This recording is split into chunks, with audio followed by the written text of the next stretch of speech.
Well, good morning, everyone. So, as it says, I'm John Whittall from Innovate UK, and I sit within the agriculture and food team there. And I'm going to give a presentation from that perspective, looking at agri-food. What I should say, Innovate UK clearly has a broader remit, and we have programs in other relevant areas such as energy, smart cities and others.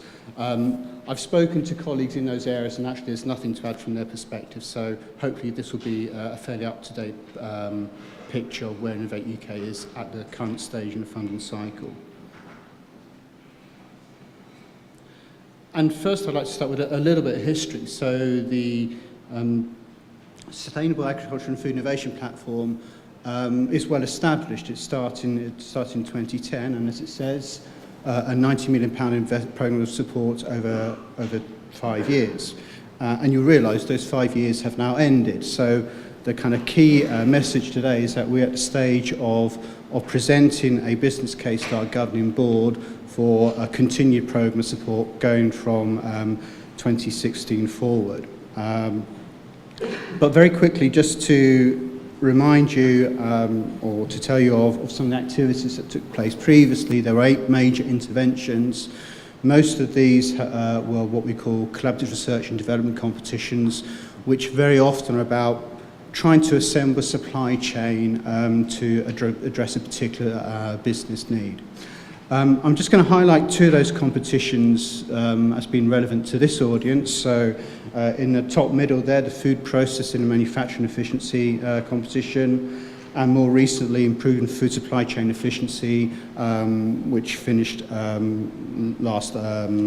this January.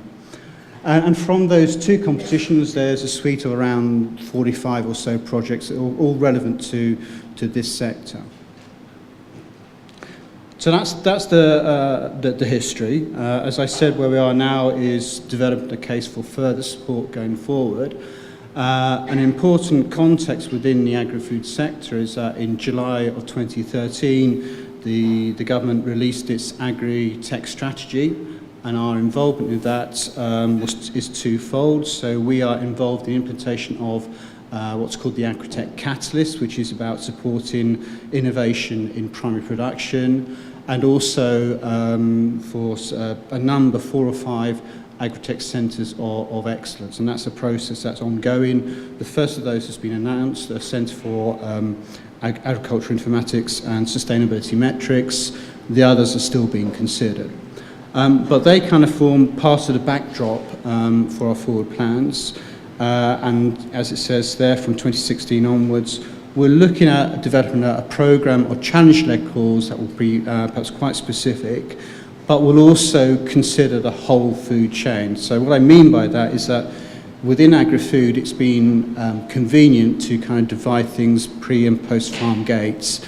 That's, although it might be convenient, sometimes that blinds you to perhaps some wider opportunities for innovation. So we are consciously moving beyond that somewhat artificial separation.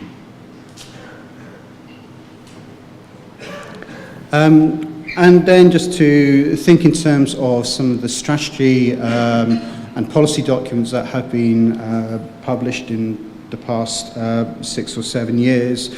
The birth of the innovation platform was very much around the kind of perfect storm debate that John Beddington highlighted back in 2008.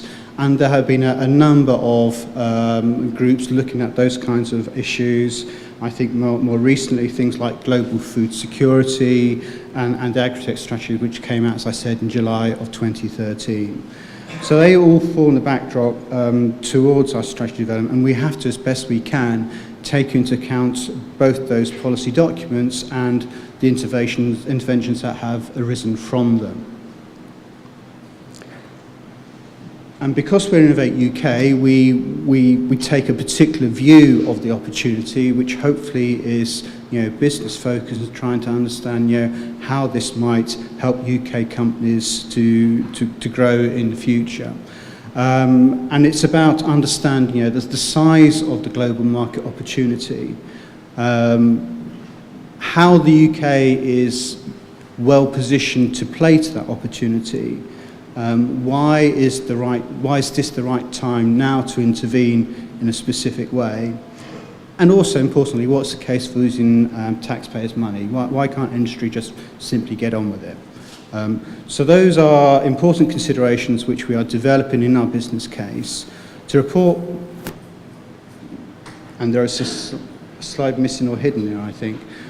So to report where we are, we have made a preliminary case to our governing board, and we are talking to many stakeholders to try and socialise the kind of the areas that we are looking at. That is being taken forward as part of a CSR bid, a comprehensive spending review bid, which is over September, October. Depending on the result of that, well, in any case, but we will have to take that into account. We will have a public-facing strategy document, we think, of spring of next year. So that's where we are at the moment. I will talk about some of the current funding year opportunities shortly, but this slide tries to summarise what we think that next 5 years the landscape might look like. And so it's moved on from that kind of sustainable intensification, which is what the John Beddington perfect storm narrative was about, building on that to look at the whole agri-food supply chain and how we might enhance its potential. The way that we are presenting that is in 4 main areas of activity, so 4 quadrants that you see, looking at advanced and precision engineering, enhancing food quality, how you might optimise food production systems, and also looking at resource efficiency value chains. And what this slide attempts to do is to perhaps identify some key areas within those 4 quadrants. Any kind of description necessary will make will oversimplify things, and some of the areas will be broader than is indicated on that slide, or even cross-cutting.